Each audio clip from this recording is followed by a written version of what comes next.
Baik, bismillahirrahmanirrahim. Assalamualaikum warahmatullahi wabarakatuh. Oke, selamat datang kembali di channel kita di pembelajaran fisika.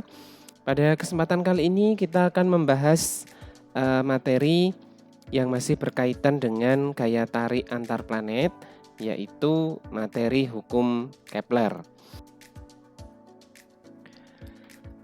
Ilmu perbintangan atau astronomi telah dikenal oleh manusia sejak beribu-ribu tahun yang lalu.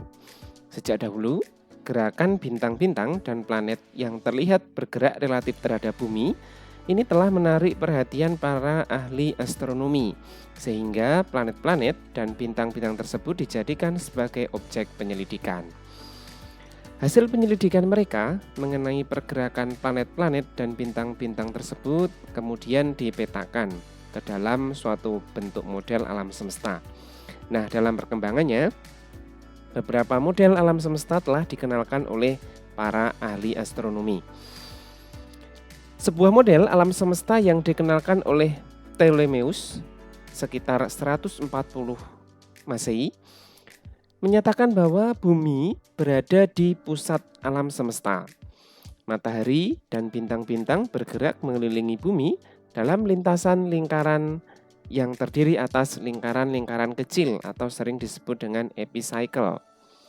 Nah, model alam semesta Ptolemeus ini berdasarkan pada pengamatan langsung gerakan relatif bintang dan planet-planet yang teramati dari bumi. Model alam semesta Ptolemeus ini juga disebut sebagai model geosentris. Berikutnya, pada tahun 1543 Masehi, Nikolaus Kopernikus mengenalkan model alam semesta yang disebut dengan model Kopernikus.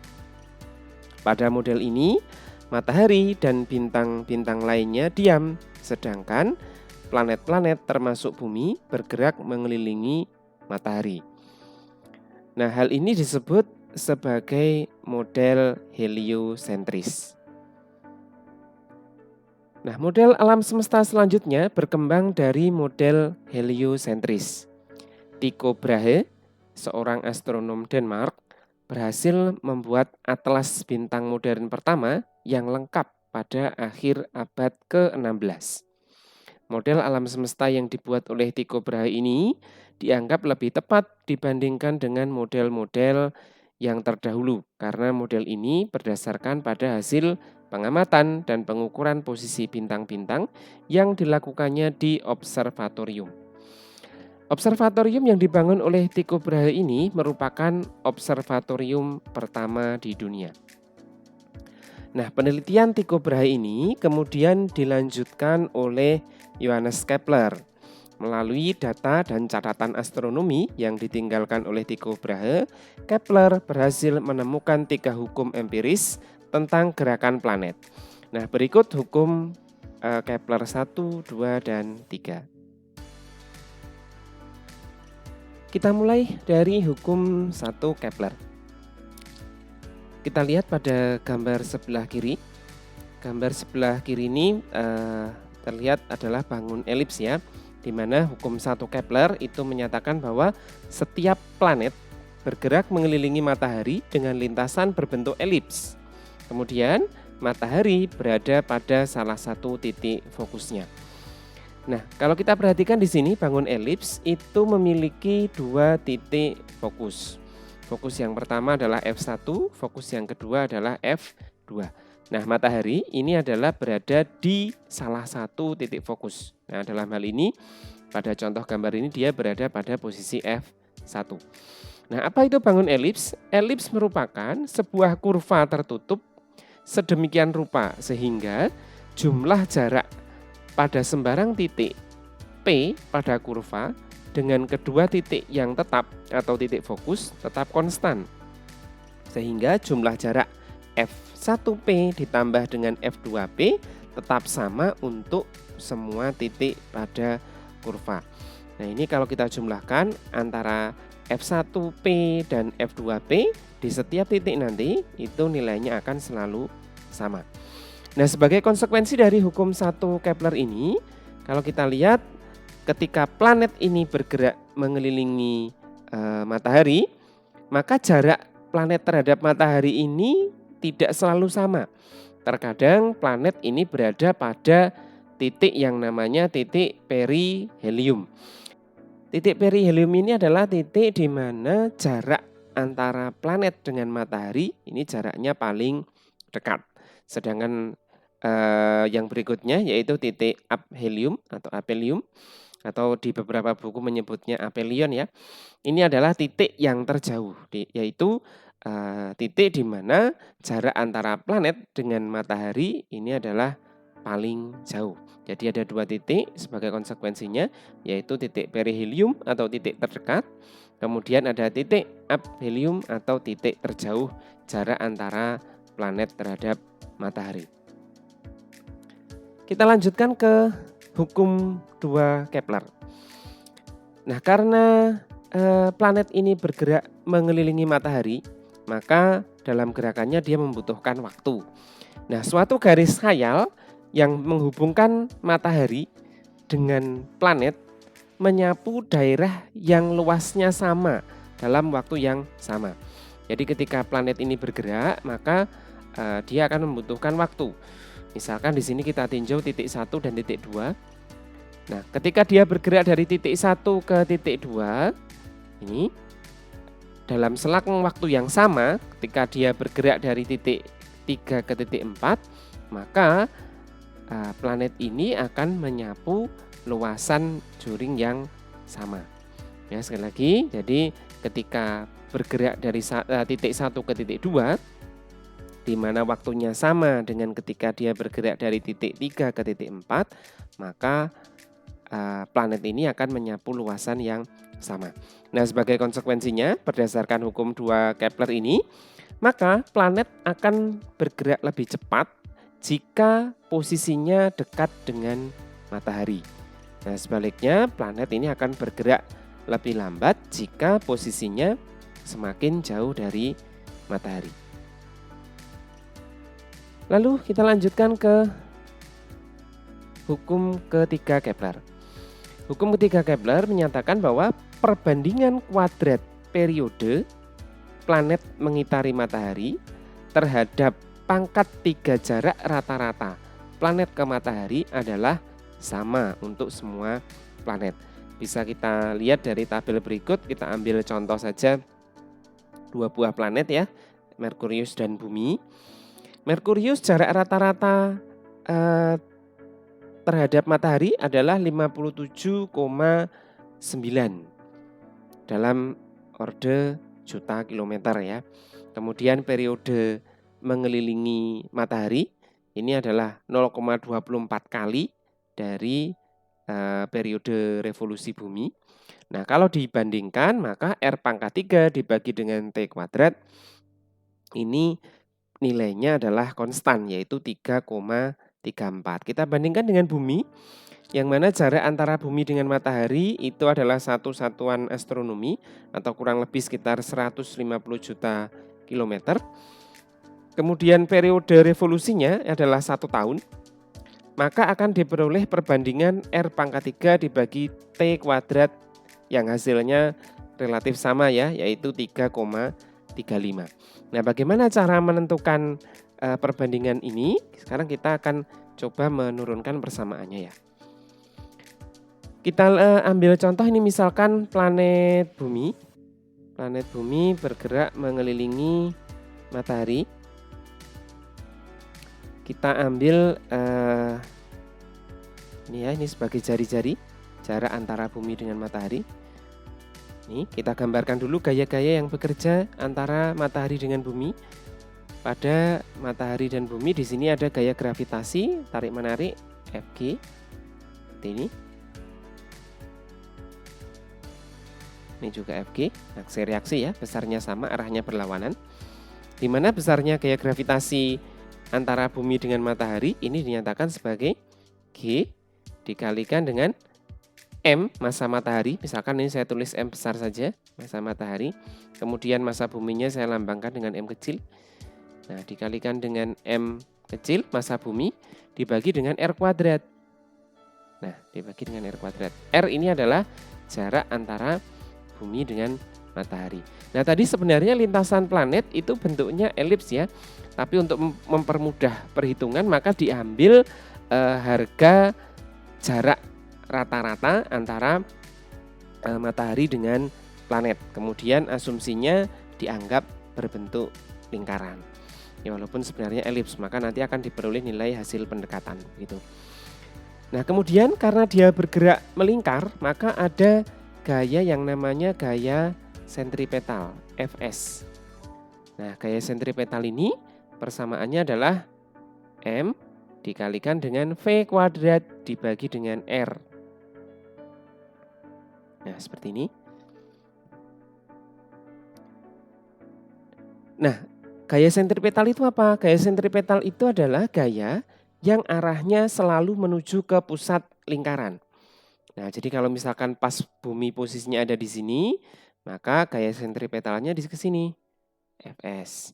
Kemudian misalkan bumi posisinya di sini, maka gaya sentripetalnya ke kanan seperti ini. Nah, ketika di bawah, maka gaya sentripetalnya ke atas. Nah, kalau kita lihat, arah dan besar dari gaya sentripetal ini besarnya sama dengan gaya gravitasi. Nah, dengan demikian kita bisa gunakan, oh ya tadi persamaan kedua ya, selain mv kuadrat per r boleh juga kita tulis seperti ini, m omega kuadrat r. Nah, di mana omega ini adalah kecepatan sudut. Jadi boleh menggunakan mv kuadrat per r jika diketahui kecepatan linearnya, atau boleh juga menggunakan m omega kuadrat r, dengan omega ini adalah kecepatan sudut. Nah, dari sini kita samakan persamaannya. Besarnya gaya gravitasi itu akan sama dengan besarnya gaya sentripetal.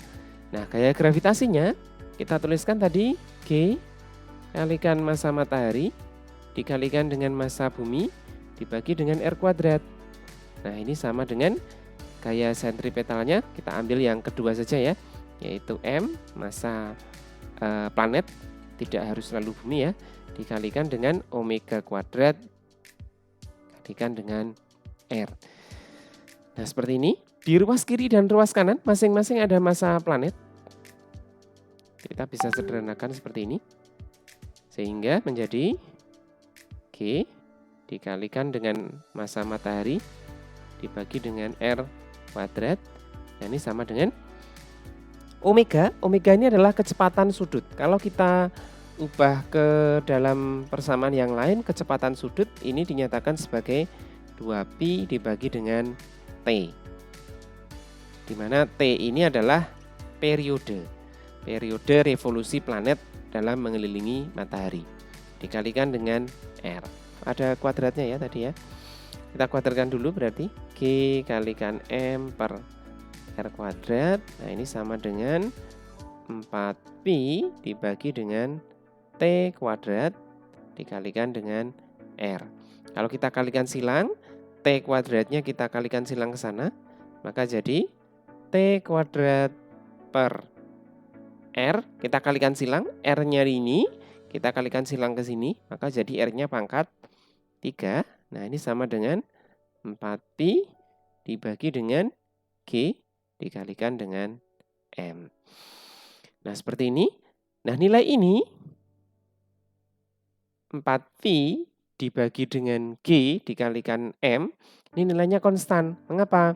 4 ini nilainya konstan, V ini nilainya adalah 3,14, G ini adalah konstanta gravitasi umum, kemudian M ini adalah massa matahari. Maka nanti jika kita membandingkan dua buah planet ya, revolusinya, maka M-nya massa mataharinya konstan. Sehingga ini akan kita peroleh seperti ini. T kuadrat dibagi dengan R pangkat 3, nilainya adalah konstan. Nah, karena nilainya konstan, jika kita mengambil perbandingan dua buah planet, maka kita akan peroleh seperti ini.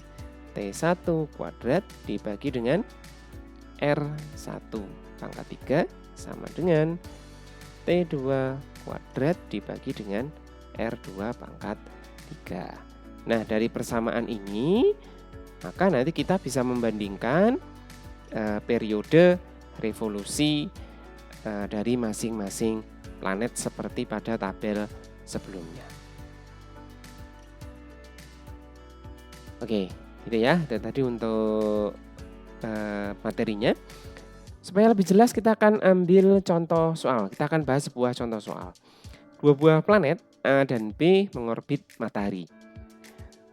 Kita gambarkan dulu biar lebih jelas. Ini matahari.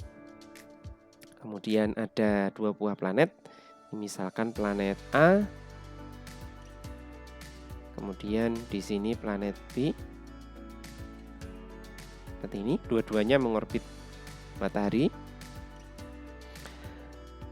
Dengan perbandingan revolusi antara planet A dan B masing-masing adalah 1:8. Perbandingan periode revolusi. Lambangnya adalah T ya. Dengan demikian kita bisa tulis TA dibanding TB ini adalah 1:8. Kemudian jarak rata-rata planet A ke matahari ini adalah A. Jarak rata-rata planet A ke matahari ini adalah A kecil. Maka jarak rata-ratanya adalah A. Kemudian yang ditanyakan adalah jarak rata-rata planet B ke matahari. Nah, ini berapa?